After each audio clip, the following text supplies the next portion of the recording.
Ce soir, à Découverte, l'autisme, une maladie déroutante qui semble isoler ses victimes dans un monde hermétique. Mais il y a de nouvelles pistes de recherche.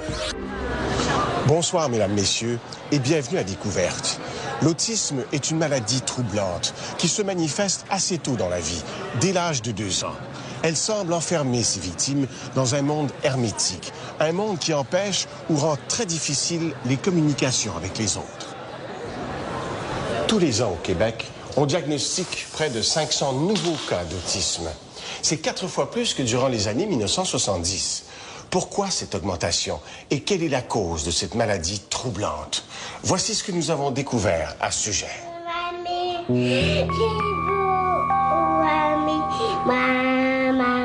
Maude a 4 ans. Souvent, très souvent, elle a ce regard intense et lointain. Elle est dans son monde. Un comportement qui ne date pas d'aujourd'hui. Très tôt, ses parents se sont rendus compte que quelque chose n'allait pas. On l'appelait par son nom, puis elle n'avait aucune réaction. Aussi, elle avait une drôle de façon de jouer avec ses jouets. Dans le fond, elle ne jouait pas. Elle faisait juste les tourner dans ses mains, les lancer, les mettre dans sa bouche. C'était vraiment pas typique d'un enfant, là. C'est ça qui nous a surtout mis la puce à l'oreille qu'il y avait peut-être quelque chose de pas normal. Une façon bizarre de jouer et presque aucune communication avec son entourage. C'est une autiste. Maude, elle ne fait pas de marque d'affection. Ça arrive qu'elle vienne se coller, mais quand elle est fatiguée, mais sinon, en dehors de ça, là, elle ne nous fait pas de câlin, de bec, là, rien. Maude a un petit frère de 2 ans, Guillaume. Pour son âge, il s'exprime bien et il voudrait jouer avec sa sœur, mais c'est impossible. Maude ignore Guillaume. Elle refuse tout contact. Est-ce qu'elle veut jouer avec toi? Moi, t'as veux pas. Elle veut pas? Non. Et moi, t'as beau jouer avec ses choses. Et jouer avec ses choses à elle. Ouais. Toi, tu joues avec tes choses à toi. Ouais. Comme quoi, par exemple? Qu'est-ce que c'est, ça? Mais ça, c'est les dinosaures.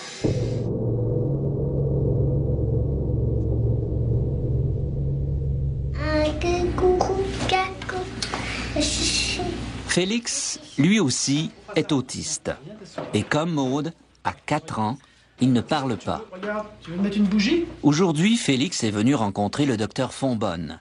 Il s'agit d'évaluer comment l'enfant a progressé depuis son diagnostic il y a 2 ans. Le docteur Fonbonne lui fait passer un test standard. Cela s'appelle le party d'anniversaire. On met en scène une situation simple, la fête du bébé, pour voir si l'enfant accède aux jeux symboliques. Regarde, tu prends ça, tu prends du gâteau sur la fourchette. Attends, regarde. Tu donnes à manger au bébé? Félix ne rentre pas dans le jeu. Il est incapable de se projeter dans la situation proposée. Il manque d'imagination. Tu veux pas? Oh, Félix, regarde! Regarde les bulles! Lorsque le médecin sort une pipette pour faire des bulles, Félix reste indifférent. Pas moyen de l'intéresser à un spectacle qui, normalement, attirait l'œil d'un enfant de son âge. Look, regarde celle-là. Quand il manipule des objets, c'est essentiellement pour les trier et les classer de manière répétitive. Ces 3 domaines, langage et communication, développement social, et une façon de jouer qui est marquée par un manque d'imagination et aussi des comportements très stéréotypés et ritualisés, ce sont les 3 domaines qui définissent l'autisme, et c'est comme ça qu'on le diagnostique chez les enfants et chez les adultes. L'autisme touche 4 fois plus de garçons que de filles. On ne sait pas pourquoi.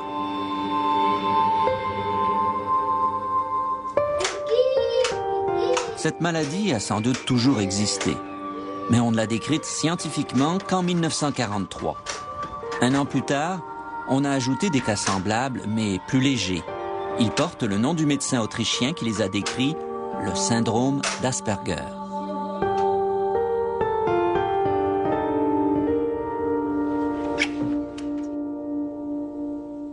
On va rechercher 140 enfants qui sont diagnostiqués entre l'âge de 2 et 4 ans. À l'hôpital pour enfants de Montréal, sous la direction du docteur Éric Fonbonne, une équipe multidisciplinaire poursuit des recherches sur l'autisme. Si on a longtemps pensé que cette maladie avait une cause psychologique, on sait aujourd'hui que c'est un trouble d'origine biologique. Les conceptions de l'autisme comme une réponse psychologique négative à des défauts des parents a disparu dans les années 60-70.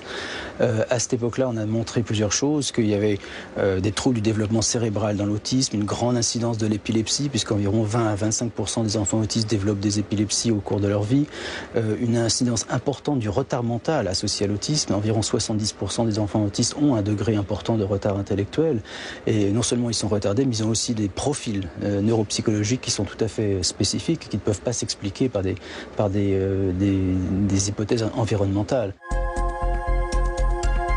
La maladie touche 65 enfants sur 10 000. Les atteintes sont plus ou moins graves, de l'enfant emmuré dans son silence à celui qui parle presque normalement.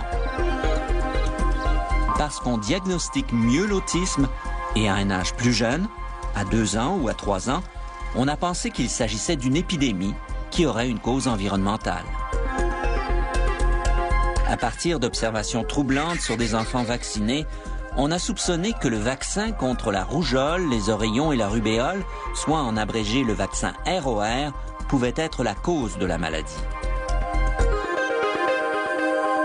Ça, c'est une hypothèse qui a été extrêmement recherchée dans différents pays. Moi-même, j'ai fait différentes études là-dessus.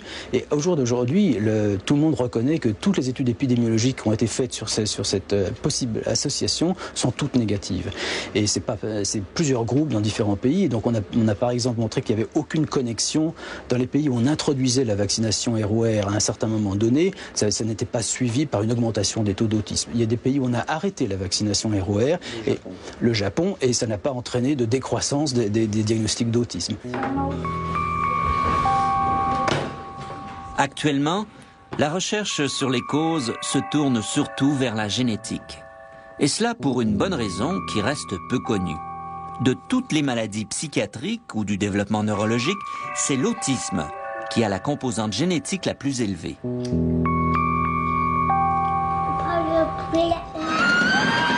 C'est en étudiant les jumeaux qu'on a compris cette réalité.